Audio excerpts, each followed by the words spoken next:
So I have a pretty cool video to share with you guys today, something that is a little different for my channel. I do criticism videos a lot, many of them concerning Halo and its condition, but for those of you who followed this channel closely, they'll know just how much I value a strong community. To me, it's the single most important aspect of any game franchise. It's why I push so strongly for Forge at launch and community features, and why I make videos like the one I did a few weeks ago, talking about how important it is for us to communicate with each other. And it's because of those beliefs and feelings about community that I am so extremely excited to show you this particular project. This is SPV3. This is a fan-made mod for the original Halo CE on PC, and it exemplifies perfectly the creativity this community has. And I'd like to use this video as both a way of describing the experience this mod provides, as well as highlighting the power of community interaction. But first, what is SPV3? As I stated, it's a large-scale mod for the original Halo on PC. It features new weapons, new enemies, new abilities, updated graphics, reworked levels and encounters, and it's all completely fan-made and being released for free next month. And I think it's really important to understand the vision of what this mod is. It's not just a simple matter of just adding the new features. They are all balanced with each other to form an entirely new sandbox. For those of you who like the original CE experience, they should come into it expecting a different experience. You're not going to be able to just blow through this game with a pistol like you did before. You cannot rely on the same techniques because everything has been changed. And there may be some who don't like that. They may think CE was perfect and it already had a strong formula, and for those of you who feel that way, it's okay. The purpose of this mod is not to replace the old CE. It's not even so much trying to improve it. Rather, it was created by people who loved the original game and want another reason to go through and experience it again. Its sandbox is designed like a puzzle. Each weapon has their role. Each enemy has their own strengths and weaknesses. And when each weapon possesses specific attributes and the enemies are designed to be weak or strong to any of those given traits, and then you take into account situational advantages such as effective range and ease of use, you have a very deep, nuanced sandbox that provides a ton of replayability in and of itself. And I think it's important to realize that the goal is not to replicate the CE experience exactly, right? The pistol is no longer the CE pistol. Its role has been redesignated. And that's okay because the vision of this mod isn't to replicate the exact experience, but rather it's to emulate the way you felt as you discovered the game for the first time. It doesn't want you to rely on old strategies, it wants you to discover new ones. It has a learning curve. It wants you to learn the weapons and it wants you to learn new strategies. And as someone who's played it, I can tell you firsthand that they've done an excellent job of that. When I first started, I got absolutely destroyed. It was tough. I had to turn the difficulty down to heroic because I was getting absolutely destroyed. But the more I played, the more strategies I learned, and the better I got. And that sense of discovery alone was enough to get me to press on, and after like 2 hours or so, I realized that I had almost completely forgotten that I had played through this game before. This is Halo Combat Evolved. It's the same story, it's the same levels, but they still managed to make the experience new. If you've played through Halo CE a million times, this mod gives you a reason to play it even just one more. The mod has implemented many weapons from other Halo games. You'll see the BR, the DMR, the Brute Shot, the Focus Rifle, a new version of the Carbine, and all of this gives a sense of continuity and familiarity with the other games in the series. But most impressive about these weapons is that they are not just thrown in. They are actually balanced within SPV3's unique sandbox. Every single addition is meticulously thought out and implemented to fill a role in the sandbox. And I don't know if I can stress this enough. This is a unique Halo sandbox. This game isn't trying to be like Halo CE or Halo 2 or Halo 3 or any other Halo game for that matter. It is a unique entity with its own unique gameplay experience and its own formula. And people should come into it looking at it that way. The mod has a very specific vision that it does not deviate from, and the sandbox and its encounters bring that vision to the forefront. But the mod does so much more than just take things from other Halo games and balance them out here. Some of my favorite aspects of this mod are the things it does that are completely new. For instance, new weapons. I was pleasantly surprised by just how much completely new content there was. For instance, the Hunters. There are actually now different variants of the Hunters with their own unique weapons, and when you kill the Hunters, they actually drop their crazy powerful weapon. So not only does this add variety to the Hunter encounters, but it gives you a reward for taking them down in the form of a really powerful gun. And you're gonna probably need it because, as I said earlier, this game is very hard. It's very challenging, but little touches like that make it not only challenging, but rewarding as well. There are also brutes added to the game with their own strengths and weaknesses within the sandbox. And while brutes may fall under the category of past Halo content being implemented here, a lot of their arsenal is completely new. Kind of playing off the concept of a brute plasma rifle that we had in Halo 2, there are actually brute variants of multiple guns in SPV3, each with their own unique properties and role, and these guns actually end up being some of my favorite to use in the entire mod. They have their own version of the carbine, which actually ends up being my favorite version in any Halo game ever. They have new vehicles. Just the amount of new things they have is ridiculous for a mod, something I have trouble even comprehending and putting into words. It's something you need to just try out for yourself. But probably the coolest new piece of equipment is the gravity grenade, which alone has its own set of brand new functionality that is an absolute blast to mess around with, and you will develop new strategies and figure things out with it the more you play. If I tried to even begin to talk about all of these new strategies and combinations SPV3 has to offer, this video would be very, very long.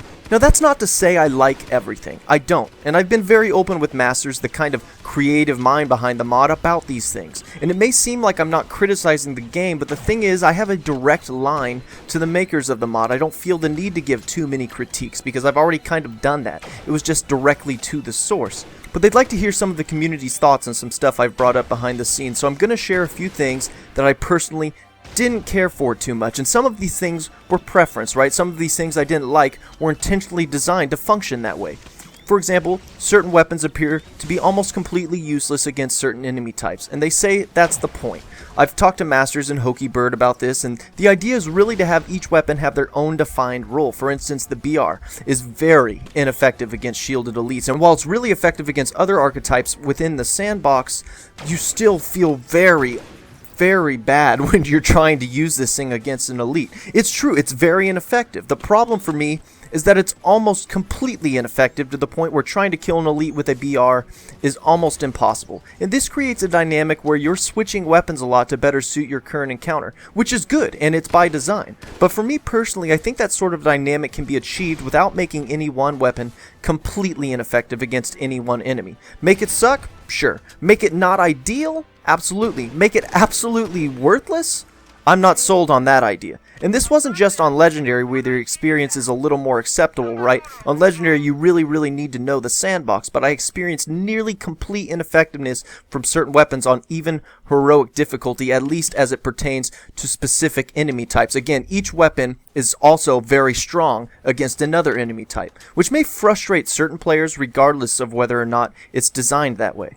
So that's another thing I think people need to keep in mind. Luckily, the game adds things like grenade launchers to help you out a little bit. So the BR may not be useful against elites, but if you combine that with the undermounted grenade launcher, it'll give you a fighting chance. I'm not criticizing the vision. I'm just proposing the possibility that perhaps in an attempt to define your weapons, you have made them redundant for certain encounters. And it may not be the most ideal form of balancing. Another minor note is there is a plethora of headshot capable weapons, and I don't have a big problem with that. I realize a big point of this mod is to incorporate elements from other games like the BR and the DMR, but it feels like these weapons are balanced simply to give a reason for the other to exist, which isn't bad, and it was probably necessary considering the whole point is to add the weapons, but also give them distinct roles. But I would have liked to have seen a few more traits that further differentiate them from each other, rather than just being different so the other can have a purpose as well. Finally, there is the armor abilities. Now this isn't so much a critique, but more me addressing the elephant in the room. There are currently 3. There's a passive health regen, which considering the difficulty of the mod is a godsend. There is a visor like the ODST one that we're accustomed to where it highlights targets, and considering the updated lighting for certain missions, this ability becomes very useful, especially on Truth and Reconciliation. And then there is Sprint. You guys know me. You guys know my stance on Sprint. I don't like it. I don't want it to be in Halo, and I don't personally like its functionality in SPV3. But that doesn't mean I have a problem with it existing in SPV3. Let me explain. This is a strictly single-player mod. The sandbox is designed around AI encounters, which means that the things you do in this mod do not have an effect on another player. It does not need to accommodate for the well-being of another individual. In this mod, Sprint is an optional pickup that you find throughout the environments, and you can choose to ignore it if you want to, which is what I did. I didn't like it, I didn't want to use it, so I didn't use it other than to test its functionality for the sake of this video. And in a strictly single-player experience, you can do that. And Masters and myself discussed this in great detail, and he understands. They agree that were the game to have a multiplayer component, its sandbox would need to be designed so that both gameplay experiences were cohesive and balanced. and Masters has admitted outright that the ideas in this mod would not function properly in a multiplayer environment, and that they are designed for a strictly single-player experience. That's why I don't have a problem with it. Had there been a multiplayer component, I would have preferred Sprint not be there, of course, because I don't like Sprint's effect on multiplayer, and I don't like the idea of a feature being in one component of the game but not the other. I believe in a universal gameplay experience. So as much as I say I hate it when people use the phrase "don't like it, don't use it," in this case, it actually applies because its effect is almost completely negated if you elect not to use it. For instance, you didn't see anybody throw a fit when Fallout 4 implemented Sprint. Why?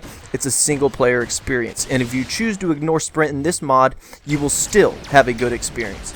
But as for how Sprint functions, it doesn't even function as a base ability anyway. It feels more like a power-up. It's a very short burst of speed. You cannot strafe, and jumping takes you out of Sprint. It does not function like any form of sprinting you are used to, and ultimately its effect on the game is very minor. I just don't like the idea. Sprint is such a hot button issue and so divisive within the community that I just don't feel comfortable seeing it, and I feel like the stigma surrounding it has clearly affected CMT's implementation of the mechanic because it is very, very limited. And the crazy thing is I'm not even sure it needed to be, considering that this is a single player experience. But I actually had an idea that I'm going to throw out there for some of the community to chew on. Maybe they would have preferred more of a speed boost, where you don't even put your gun down, but just get a momentary boost of speed. And I feel like this ability to shoot wouldn't be very overpowered at all, considering you can't strafe, so you can actually only shoot at whatever you're currently running at. And I realize someone worked really hard on the animations and implementing getting it all right, and that's an impressive feat, but I'll leave that out there for the viewers to chew on. Bottom line is that Sprint isn't something that should concern you for this mod. It will not detract from your experience in any way, and that's coming from the guy who will never accept it in Halo. I think Halo's a great game without Sprint, and I will always hold that belief. But I want to highlight something real quick as I close. This whole relationship with the guys who built this mod and me doing this video right now all sprung from a conversations that Masters and myself had a few months ago. He came to one of my Sprint videos, he respectfully disagreed with me, he proceeded to talk about this mod, how he has gone about implementing Sprint, and he was very polite and concise, and I thought he brought up interesting points, and I responded. And I was polite and nice, and I gave my rebuttal, and he said, "Do you mind if I show you the mod and we could talk about it through Skype?" And I agreed. And we talked for hours about these things, and I'd ask about something and he'd give me his thoughts, and then he'd ask me something and I'd give mine, and despite the fact that we ultimately disagree with each other, we still get along. We're still able to communicate in a respectful manner, and because of that, I was given access to the game, and it was a really awesome experience to be able to showcase it and share it on my channel. What if he had come and called me an idiot? What if he had said I was a moron? Or what if I had responded to him and belittled him and called him names and insulted him? None of this would have happened. I wouldn't have gotten to experience this incredible community endeavor. It wouldn't have been shown on my channel for you guys to see and for you guys to hopefully be compelled to check it out when it releases. This is the encounter I was talking about in my video a few weeks ago, back about communicating in the Halo community. When we treat each other with respect, regardless of the other individual's positions, incredible things happen. Good can actually come out of it. Insulting somebody never gets anything done. Look at the community interaction at work.